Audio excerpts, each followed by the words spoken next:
Welcome back sa ating mga balitang basketball. Isang malaking balita ang natanggap ng Detroit Pistons patungkol kay Cade Cunningham dahil mayroon itong collapse lang. Ito ho'y napaka-delikado mga idol para sa isang player. Itong si Cade Cunningham ay superstar, MVP level ang inilalaro sa ngayon. Kaya imagine kung ganyang player ang mawawala sa'yo na nasa tuktok kayo at posibleng magkampiyon kayo sa season na ito. Aba, hindi po talaga katanggap-tanggap na balita ito. Ano nga ba ang collapse lang at paano nangyari ito kay Cade Cunningham? Ang collapse lang ay nakakuha mismo sa isang traumatic impact during sa laro. Dahil po yan sa mga hard fall, mga banggaan na maapektuhan ang ribs mo at yung dibdib mo. Magkakaroon po yan ng epekto sa iyong baga mga idol na posibleng nga hong ma-deflate o mabawasan yung hangin kaya nagkakaroon ng collapse lang ang isang manlalaro. Si CJ McCollum nagkaroon ng ganito way back 2021 hanggang 2023. Samantalang si Gerald Wallace ay ganun din. Usually ang pagpapagaling nito ay nasa linggo lamang at buwan.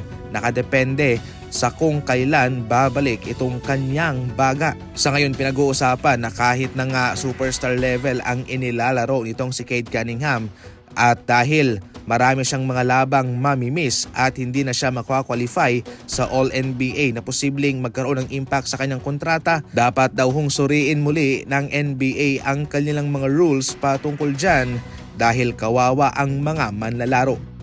Samantala, papabor sa Golden State Warriors ang negosasyon sa kontrata nitong si Kristaps Porzingis.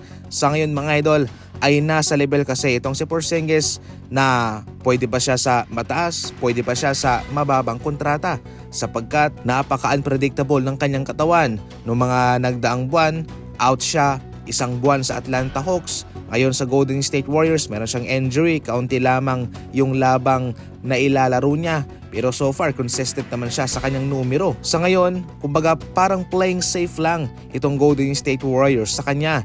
Hindi naman po pwede na ito ay kanilang bigyan ng malaking offer. Kumbaga tamang presyo lamang. Patunayan mo muna sa amin.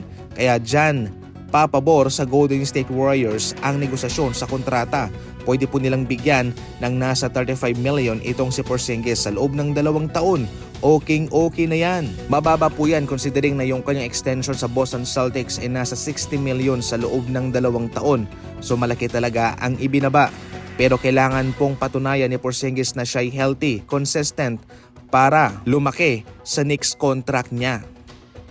Samantala mga idol, pinag-iisipan na lamang sa ngayon ni Kevin Durant na maging role player para sa Rockets. Hindi na maintindihan ni KD kung ano ang nangyayari sa kanya, especially nung makalaban niya ang Lakers. Sa unang laban nila ay marami siyang turnover at nalimitahan sa 2 puntos. Napaisip na lamang doon si KD na ano ba ang nangyayari sa akin? Para bang ako na mismo yung nagdadala ng bola? Para may iba naman, gusto ko na lang na maging role player sa kanila, mag-set ng screen, mag-facilitate, pumasa o baka umupo na lamang sa bangko. Grabe mga idol itong epekto ng Lakers defense kay KD. Napapaisip na lamang siya na maging role player na lamang. Nako po.